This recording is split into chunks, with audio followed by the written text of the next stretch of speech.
అశ్వ సంవత్సరంలో కైలాస యాత్ర Shri Gayatri tours and travels 8977349696. ఇప్పటి వరకు ఇంత దారుణమైన ఘటన మీరు వినకపోయి ఉండొచ్చు. ఈ ఘటన విన్న తర్వాత మేమే ఎంత షాక్కి గురయ్యామంటే, హైదరాబాద్ బోరంపేటలో ఈ షాకింగ్ ఘటన జరిగింది.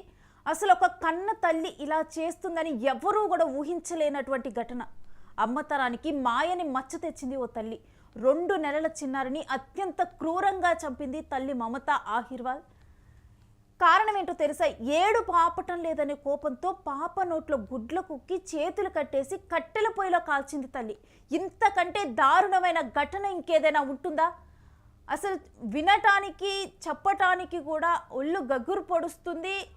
ఎక్కడ లేని బాధ. ఒక తల్లి ఈ విధంగా చేస్తుంది. జంతువులే వాళ్ళ పిల్లల్ని ఎంతో రక్షించుకుంటాయే, అలాంటిది ఒక విచక్షణ కలిగినటువంటి మానవ జన్మెత్తినటువంటి తల్లి, అసలు తల్లే మొదటి దైవంగా భావిస్తాం. అలాంటిది ఒక తల్లి ఇలా చేసిందంటే అసలు నమ్మలేని పరిస్థితి నెలకొంది. భర్త రాజేంద్ర వచ్చేసరికి కట్టెల పొయ్యిలో బిడ్డను కాలుస్తున్న దృశ్యం ఆయన కళ్ళలో పడింది.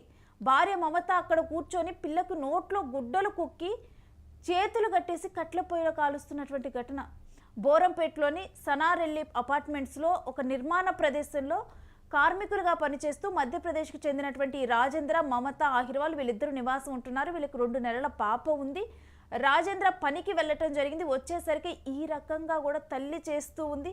అసలు చెప్పటానికి కూడా అంటే ఏదో ఒక మొక్కజొన్న కంకిని కాల్చినట్లుగా కన్న కూతుర్ని కాల్చుకుంటుంది. రాజేంద్ర ఫిర్యాదు మేరకు మమతను ఇప్పుడు పోలీసులు అదుపులోకి తీసుకున్నారు. మరి ఆ తల్లి మానసిక పరిస్థితి ఎలా ఉందో, మరి ఏంటో, ఎందుకు చేసిందో అసలు అర్థం కాని పరిస్థితి నెలకొని ఉంది.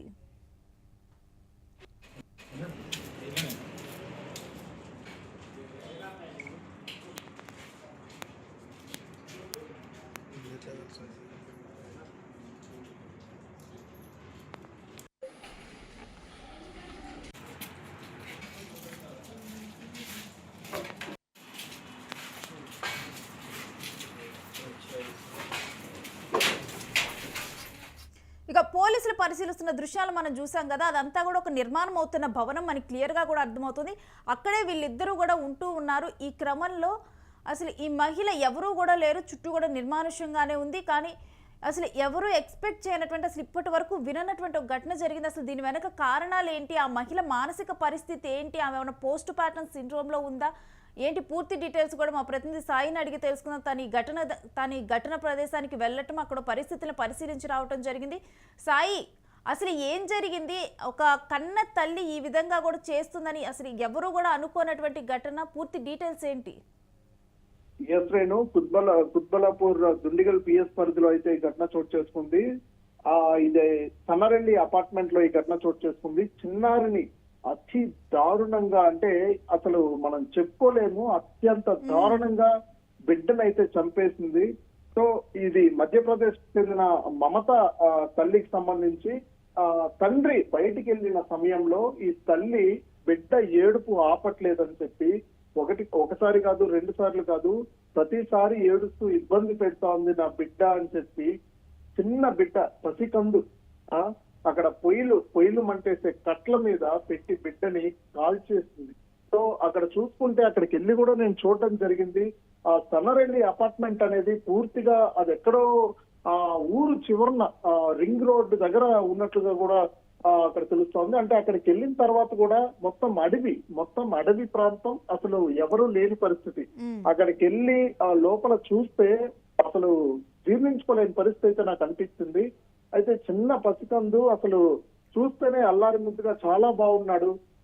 బిడ్డని చంపేయడానికి మనసు ఎలా వచ్చిందో అంటే 11:30కి ఈ ఘటన అయితే చోటు చేసుకుంది. 11:30 తర్వాత 12 o'clock ఎగ్జాక్ట్ గా 100కి డైల్ కాల్ వచ్చింది. ఎవరో అక్కడ తిరుగుతున్న సమయంలో అది చూసి వెంటనే పిఎస్ కి కాల్ చేసి ఇన్ఫార్మ్ చేయడంతో వెంటనే హుటాహుటిన పోలీసులు కూడా బయలుదేరి స్పాట్ అయితే చేరుకోవడం జరిగింది. స్పాట్ లో పరిశీలించి అన్ని కూడా మమత అనే అమ్మాయిని పోలీస్ స్టేషన్ కి తరలించారు. అయితే వీళ్ళిద్దరిది, మమతాది అదే విధంగా రాజేందర్ది, ఇద్దరిది కూడా లవ్ మ్యారేజ్ చేసుకున్నారు. ఇద్దరు ఇష్టపడే చేసుకున్నారు. చిన్న వయసే, 21-22 సంవత్సరాలే వాళ్ళ వయసు కూడా. లవ్ మ్యారేజ్ చేసుకొని సంతోషంగా గడుపుదామని చెప్పి ఇక్కడ మధ్యప్రదేశ్ నుంచి ఇక్కడ సన్నరెల్లి అపార్ట్మెంట్ లో వచ్చి కూలీలుగా పనిచేసుకుంటూ రోజువారీ కూలీలు తీసుకుంటూ జీవనం కొనసాగిస్తా ఉన్నారు. అదే కాకుండా అక్కడ సెక్యూరిటీ గార్డులతో కూడా నేను మాట్లాడడం జరిగింది. వాళ్ళు కూడా క్లియర్ గా చెప్తా ఉన్నారు, ఆ బిడ్డని రోజు చూస్తూ ఉంటాము, కొంచెం ఆడిపిస్తా ఉంటాం కూడా మేము కూడా కింద, కానీ 11:30కి ఘటన జరిగిందని కూడా మాకు కూడా సౌండ్ కూడా రాలేదు కొంచెం కూడా. పోలీసు వాళ్ళు వచ్చిన తర్వాత మాకు కూడా తెలిసిందంటూ కూడా క్లియర్ గా చెప్తా ఉన్నారు. సెక్యూరిటీ వాళ్ళు బాధపడతా ఉన్నారు, వాళ్ళకి ఏం చెప్పాలో తెలియట్లేదు. అక్కడ సెక్యూరిటీ వాళ్ళందరూ కూడా హిందీ వాళ్ళు, మధ్యప్రదేశ్ నుంచి, ఉత్తరప్రదేశ్ నుంచి. ఇప్పుడు అక్కడ ఈ ఘటన జరుగుతున్నప్పుడు ఎవరైతే చూసారో ఆ వ్యక్తి చూసినప్పుడు ఆ తల్లి అంటే ఎగ్జాక్ట్ గా కూడా ఆ పాప ఎలా ఉంది ఏంటి అప్పుడు పరిస్థితి, అంటే పూర్తిగా కూడా తాను కాలిపోవటం జరిగిందా లేకపోతే అసలు ఏంటి ఇప్పుడు ఆ పాప పరిస్థితి? అంటే చూసుకోవచ్చు, అంటే బిడ్డ అంటే మగబిడ్డగా తెలుస్తోంది. పోలీసులు కూడా మగబిడ్డ అని చెప్పడం జరిగింది. అంటే ఏదైతే అక్కడ పరిశీలన అక్కడ జరుగుతా ఉందో, బిడ్డని ఒక కట్టెకి కట్టేసి, చిన్న కట్టెకి కాళ్ళు చేతులు రెండు కట్టేసి అక్కడ కాలుస్తా ఉండే సమయంలో వెనక భాగం నుంచి, అంటే అక్కడ ఒక కూలీలకి అక్కడ చిన్న రూమ్ ఇచ్చి ఉంటారు అక్కడ, సో అక్కడే నివాసం ఉంటా ఉన్నారు వాళ్ళు.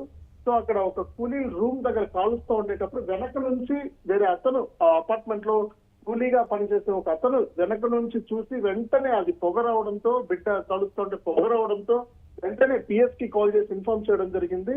సో వెంటనే పోలీసులు కూడా వచ్చారు. అంటే ఆవిడ్ని, మమత అనే ఆవిడ్ని చూసి పట్టుకొని ఇంకా వెంటనే పోలీస్ స్టేషన్ కూడా తరలించారు. అంటే దీని గురించి మొత్తం చూసుకుంటే అది కానీ చూడకుండా ఉంటే మాత్రం ఇది లోపలనే కప్పిపెట్టేసే వాళ్ళు, మీడియాకి తెలీదు, అదే విధంగా పోలీస్ వాళ్ళకి కూడా తెలియకుండా ఉండడానికి ఈ ఘటన ఈ పరిస్థితులు అయితే చేశారు వాళ్ళు. ఇది కానీ ఇప్పుడు ఆ బాబు పూర్తిగా కాలిపోవటం జరిగిందా? అతన్ని ఆ బాబుని ఎక్కడ ఉంచారు, ఏంటి ఆ బాబు పరిస్థితి? ప్రస్తుతానికి ఆ బాబు అయితే చనిపోవడం జరిగింది. ప్రస్తుతానికి ఆ బాడీని అయితే తరలించారు పోలీసులు అయితే హాస్పిటల్ కి. సో ఇంకా కూడా పరిశీలన జరుగుతూ ఉంది. అక్కడికైతే ఏదైతే సన్నరెల్లి అపార్ట్మెంట్ ఉందో అక్కడికైతే ఎవరిని కూడా ఆలోచించిన పరిస్థితి. అంటే సాయి, ఈ మహిళ గురించి అక్కడ ఉన్నటువంటి ఎవరైతే ఇప్పుడు బాబుని అప్పుడప్పుడు మేము కూడా ఆడిచ్చే వాళ్ళం అని చెప్పి సెక్యూరిటీ చెప్పారో, ఈ మమత గురించి ఏం చెబుతూ ఉన్నారు? ఆమె రోజు ఏ విధంగా వాళ్ళతో మాట్లాడేది? ఆమెకి ఏమైనా మానసిక ఆందోళన ఉందా, లేకపోతే ఆమె ఆ బాబును కన్న తర్వాత తనకేమన్నా పోస్ట్ పార్టమ్ సిండ్రోమ్ కానీ ఇలాంటి లక్షణాలు ఏమైనా ఉన్నాయని చెప్పారా వాళ్ళు? అక్కడ సెక్యూరిటీ వాళ్ళతో కూడా నేను మాట్లాడడం జరిగింది. వాళ్ళు పూర్తిగా హిందీ వాళ్ళు, హిందీలో కూడా నేను మాట్లాడడం జరిగింది. వాళ్ళు క్లియర్ గా చెప్పేది ఏంటంటే, మమత అనే అమ్మాయి బయట రాదు, సో బిడ్డని మాత్రం ఎప్పుడన్నా అల్లరి చేస్తే మా దగ్గర ఇచ్చేసేది బిడ్డని, సో ఎప్పుడు అల్లరి చేస్తూనే ఉంటుంది, మేము ఆడిపిస్తా ఉంటాము.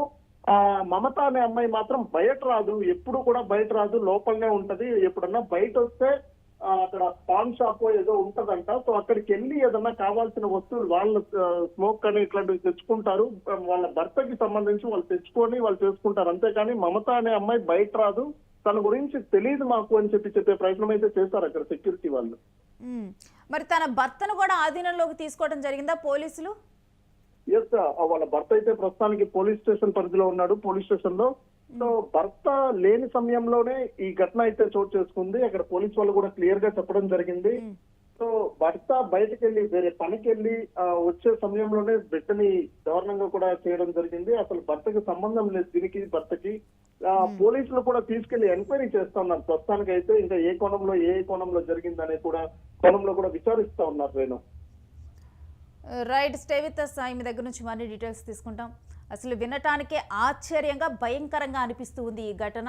ఒక తల్లి ఈ విధంగా చేయగలుగుతుందా అని చెప్పి కూడా ఆమెను మనం ఫోటోలో చూస్తూ ఉన్నాం కదా, మమత అహిర్వాల్. తను అక్కడ చూడటానికి కూడా అంటే తన ఫోటోని మనం కరెక్ట్గా కూడా చూస్తే కనుక తనలో ఏ ఎమోషన్ కూడా కనిపించటం లేదు. కేవలం కాకపోతే ఒక తప్పు చేసినట్లుగానైతే తన ఫేస్లోనైతే కనిపిస్తూ ఉంది. అంటే నిజం చెప్పాలి అంటే నేను ఈ పాట వాడొచ్చో వాడకూడదు కానీ ఒక సైకో కిల్లర్ లాగా తాను చూస్తూ ఉంది. అదొక్కటి మాత్రమే తెలుస్తుంది. తనకు అసలు తన బిడ్డ చనిపోయిందని తెలుసో తెలియదో కూడా అర్థం కాని పరిస్థితి తన మొహంలో కనిపిస్తుంది. అసలు తన స్టేట్ ఆఫ్ మైండ్ ఎలా ఉందో కూడా అర్థం కావట్లేదు. సరే, అనుకోకుండా తన తెలివి తక్కువతనంగా లేకపోతే ఏదన్నా తనకి డిప్రెషన్ ఉండి ఈ విధంగా చేసింది అనుకోవటానికి చాలా తెలివిగా ఆ పాప ఏడుస్తుందని చెప్పి నోట్లో గుడ్లు కూడా కుక్కింది కదా. ఒకవేళ లేదు తను డిప్రెషన్ వల్లే ఈ విధంగా చేసిందంటే అప్పటికప్పుడు వాళ్ళు చేస్తారు, కానీ అంత ప్లాన్డ్గా ఊహించి కర్రకు కట్టి మనం కనుక చూస్తూ ఉంటాం కదా. కొన్ని మృగాలని కర్రకు కట్టేసి కాలుస్తూ ఉంటారు, ఆ తర్వాత అమ్మేస్తారు. ఆ విధంగా కూడా ఆ మహిళ ఒక కర్రకు ఆ బాబును కట్టేసి ఆ విధంగా కాలుస్తూ ఉంది. సరే ఒకవేళ డిప్రెషన్లో ఉందనుకోండి, పూర్తిగా కాలిందాకా ఆమెకి తెలియదా?